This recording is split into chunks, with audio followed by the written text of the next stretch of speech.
Wake up! Welcome to some sort of No Script News. It's been a while.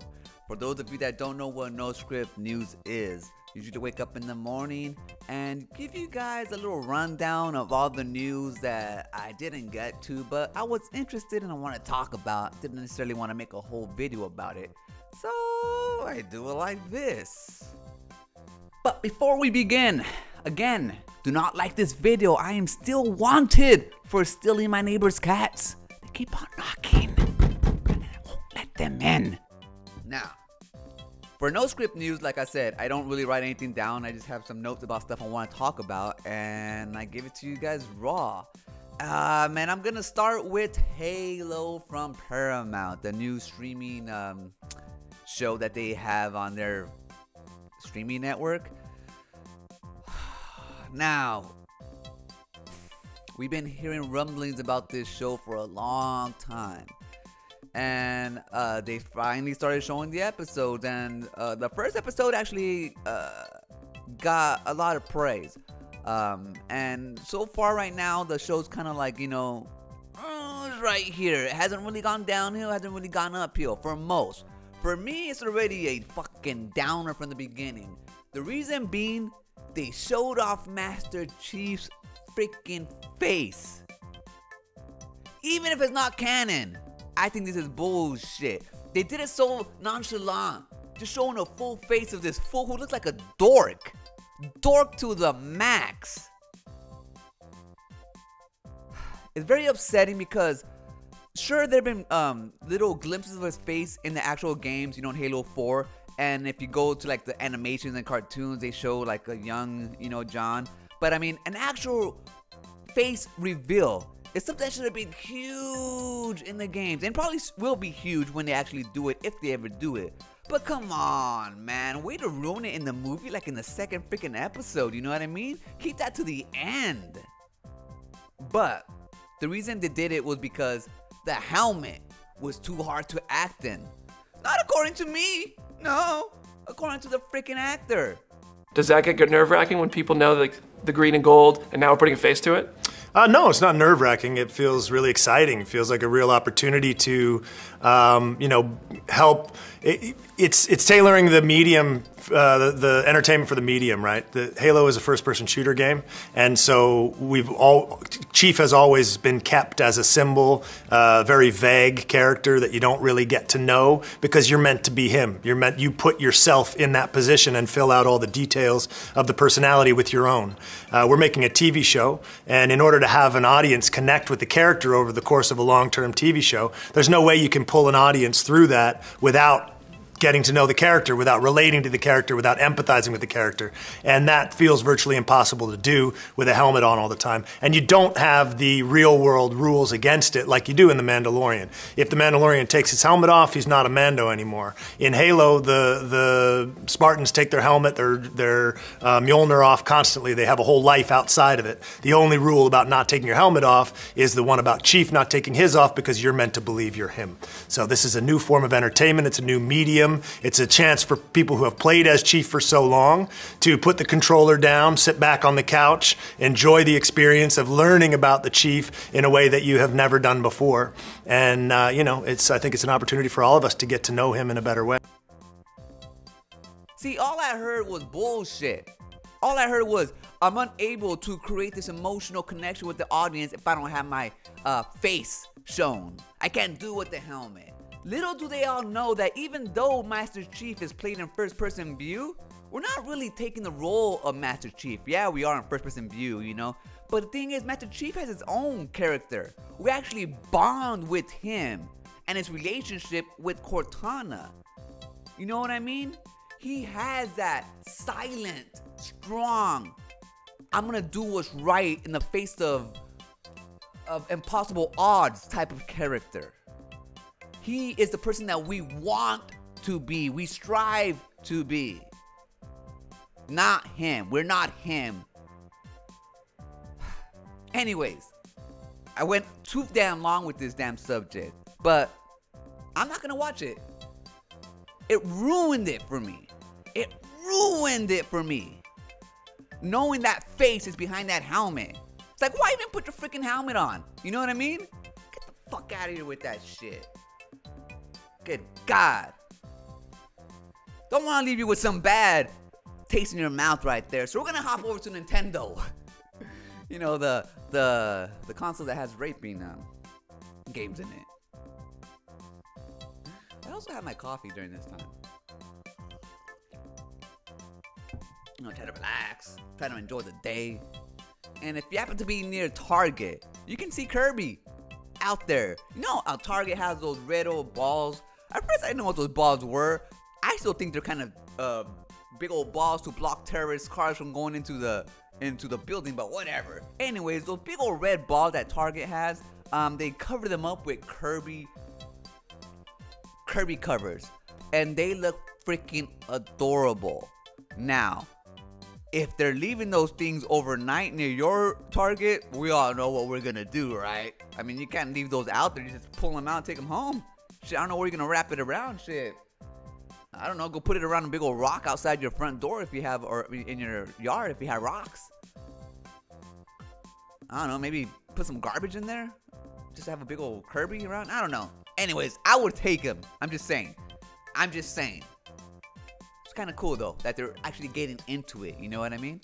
That's some cool ass marketing from Nintendo too. It's like, is it specifically for Target because they're the only ones that have those freaking balls? I don't know.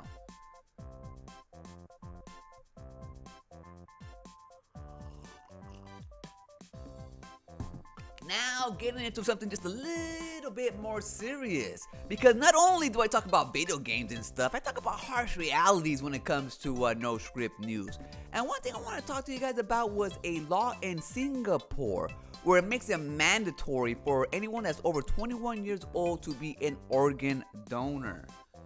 Now, most of you are thinking like, what the hell are we talking about organs here? You know what I mean? Because like I said, man, video games and life are intertwined, and so I like to talk about my life and video games as well. And organ donation is a big part of my life. The reason being is because I have a kidney transplant. I've had it for about, I don't know, 17, 18 years. So it's kind of, I think on the, it's lasted more than I thought it was going to last, and it's kind of like on the end part of it lasting. So eventually I'm gonna have to probably go back on dialysis, and it sucks to do that. It really does. Luckily I'm still a little bit younger, so it's not gonna be too much of a toll on my body. But I saw a lot of older people there when I did it back in the day, about 17 years ago for a few months, and it was hard for a lot of older people as well.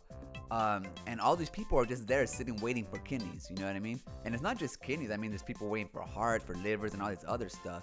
And the thing is, when we die, we don't need our organs at all. They're gonna go to waste. And some of us are gonna die sooner than later. So, I mean, if you're young and you're able to give your organs to somebody who can need it, I think it's a great cause. Not only because I've got a kidney myself, but just because I understand how it can change your life dramatically. I used to go to dialysis 3 times a week for about 4 hours. So that's like about, 15 hours, driving, going back and all that stuff. 15 hours a week of your life taken away. Not to mention all the physical toll that it takes on your body as well. So even after you're done with treatment, it's like, oh, I'm done with treatment, let me go take a hike. Nah, you're like, oh, I'm gonna fucking chill for a bit, you know what I mean?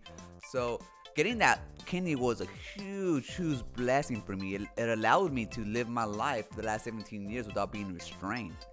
And so it gave me a different perspective on just life in general. So, I mean, I've always been an organ donor because I figure when I die, just bury me. I mean, just burn me, but take my organs first. I'm not going to need them.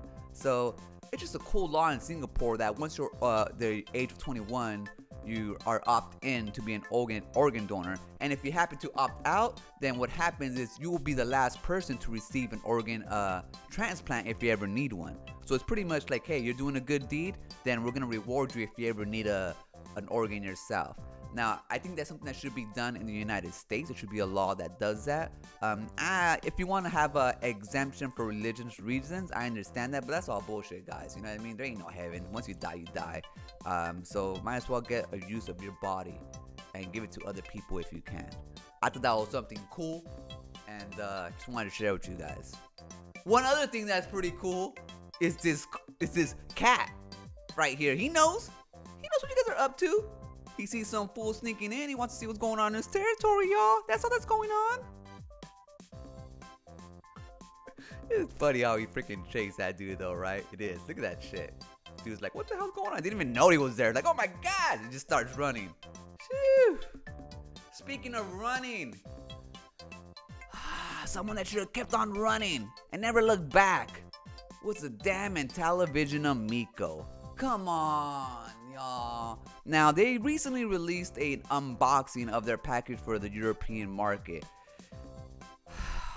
And I know the reason why they did it is just because I feel like they have their back against the wall and they need to show something, even during quiet period. But all this does, really, is give all these Amico cult members, fans, whatever you want to call them, false hope. You saw the mom making freaking videos about it, talking about, oh my God, look at how beautiful it looks. It was a prototype. It was a box they probably printed out at FedEx or Kinko's. There's only one of them.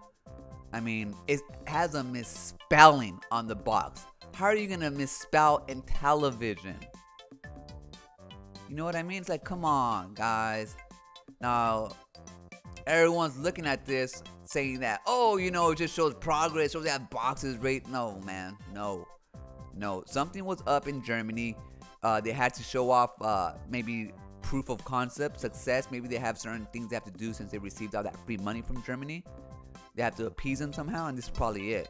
Because, I mean, unless they're going to get a lot of these shits printed at FedEx, Kinko's, and they just start building them themselves like they said they were, I guess. I mean, this is not going to come out. Not in any capacity where it's going to be successful in any way. If they release it, they're going to release a few units for founders maybe, just so that they don't get sued. But other than that, this was nothing but false hope. And yeah, that kind of sucks. One thing that doesn't suck, and it's actually quite funny, was what the hell was his name? Fesco, the gay dog. Yes, he was abandoned by his owners for humping another dog. Now, that's just something that animals do. They hump a lot to show dominance, to show different type of behavior. I had bunnies that would do that. They would hump each other, even though they're men, just to show, or male, just to show dominance. But doesn't mean they were gay, y'all. But for someone to actually drop off their dog at a pound for being gay. First of all, if he's gay, who gives a shit? He's not gonna have kids. What does it matter? But even then, come on, y'all. Good news is, Fesco, the gay dog, was adopted to a beautiful family and will be taken care of. I mean, what do you say to people like that? Not people who just hate gay people, but people who hate gay dogs. Who would give away their dog because they think they're gay. Like, don't you guys get emotionally attached to these animals? I do. I think about them and their death, like 5 of them. I'm gonna have to go through giving burials and stuff, and people are just abandoning them for stupid reasons. Oh my lord. I mean, I don't even know what to say. And the only thing I'm gonna say is that good thing that that dog got away from those fucking owners. Oh shit. I'm happy for Fesco. I think they changed his name now, but I'm happy for him. Because now he gets to live the life. You go hump whatever you want, dude. Life is short. Live it to the fullest, Fesco. Anyways, it was glad to be back. That's gonna do it for this episode. Remember, when shit's the fan, run.